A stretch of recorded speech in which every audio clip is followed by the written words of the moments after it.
One of the great insights, maybe the only really great original insight that we got from the evolution or development of computer technology back in the 60s, continuing right up into the present day, is the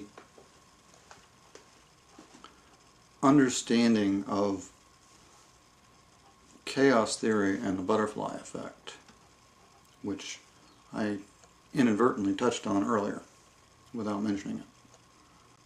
I think they call it sensitivity to initial conditions as one element.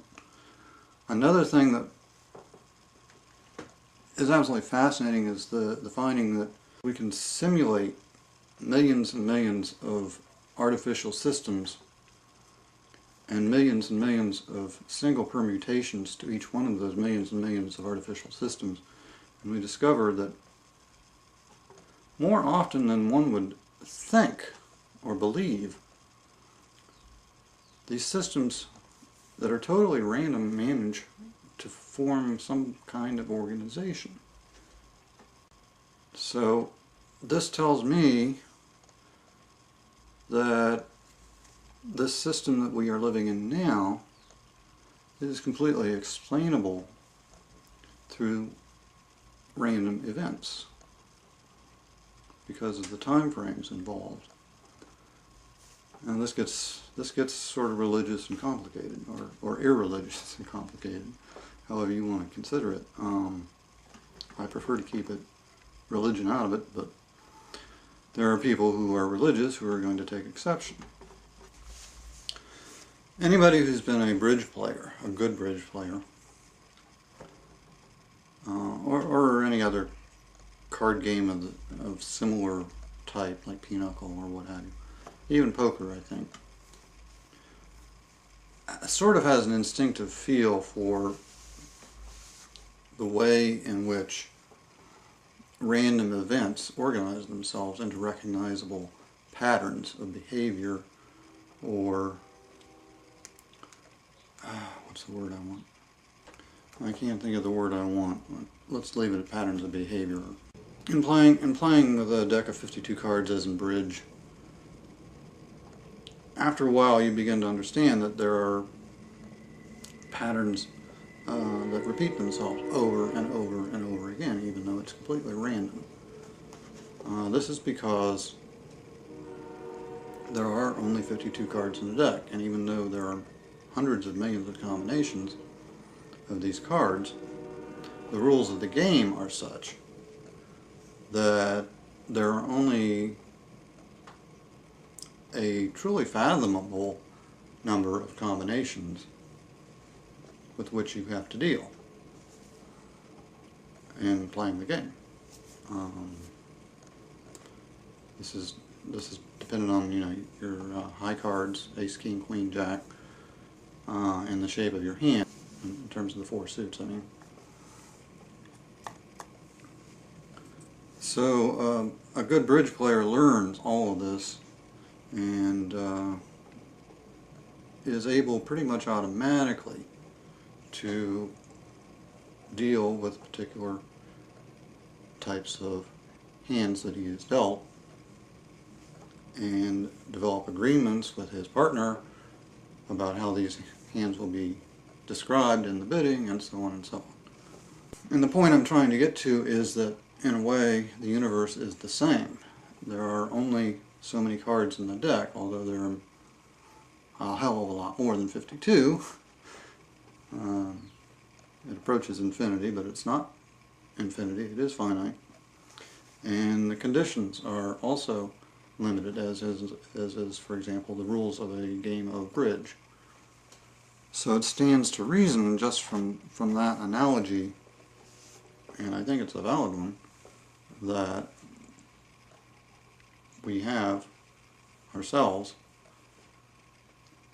here on Earth thinking about all this crap. And that would be in itself a huge long video, but other people have done it. There's no point in me redoing it. Now, let's change the subject a little bit. How did we specifically as human beings come to be here? Well, there have been a lot of extinction events where most of the life on Earth was destroyed and had to start over again. The last one being an asteroid, I think they've decided, or comet, I think they've decided it was an asteroid, smashing into what is now the Yucatan Peninsula, or just off what is now the Yucatan Peninsula 65 million years ago, and killing off dinosaurs.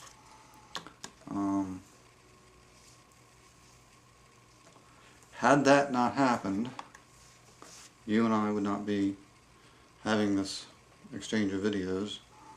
Maybe there would be a couple of dinosaurs exchanging these videos, who knows.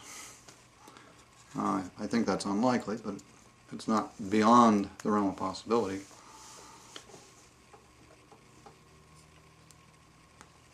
In any case, it did happen, and here we are. Now, as I already pointed out, the driving force of evolution is not individual animals per se, it's not species, it's genes. This all gets rather complex. But the fact of the matter is, genes spread themselves as far and as wide as they can, and it's not a question of because they want to, because they don't have any concepts of wanting to do anything. They're just genes. They're not alive by any real definition of life, but they do determine everything that happens within biology in one way or another, sometimes indirectly, but nevertheless at the root they are the determinants. And as I already pointed out, you'll find the same genes in planaria worms as you find in a corn plant or a tobacco plant or a human being or a cat or a dog or a monkey. Same genes are going to be there for the most part. It's the tiny differences that make a big difference in the final organism. It stands to reason that once bigger brains started to develop and started to be utilized in the way that we primates use them, that would be selected for. That our ability to plan ahead and think and reason would give us an enormous advantage, as we have seen, and eventually we would end up where we are. Now, without getting anthropomorphic or religious, let's just say that it has been said before that man is the measure of all things, because we're the only ones who measure things. So, if we choose to have a purpose, can we not choose to have our own purpose as we wish it to be?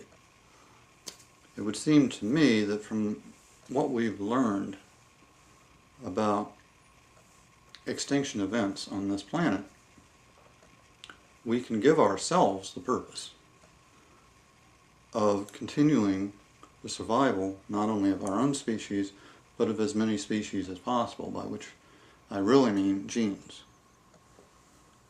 The way to achieve this is to get the heck off of this planet and get out there and make sure that our genes are on as many different worlds as possible. And I'm talking not just in this solar system, because we know this solar system has a limited time of existence, but more and more solar systems, as many as possible, as soon as possible. That should be the goal of the human species and the reason for our existence, in my opinion.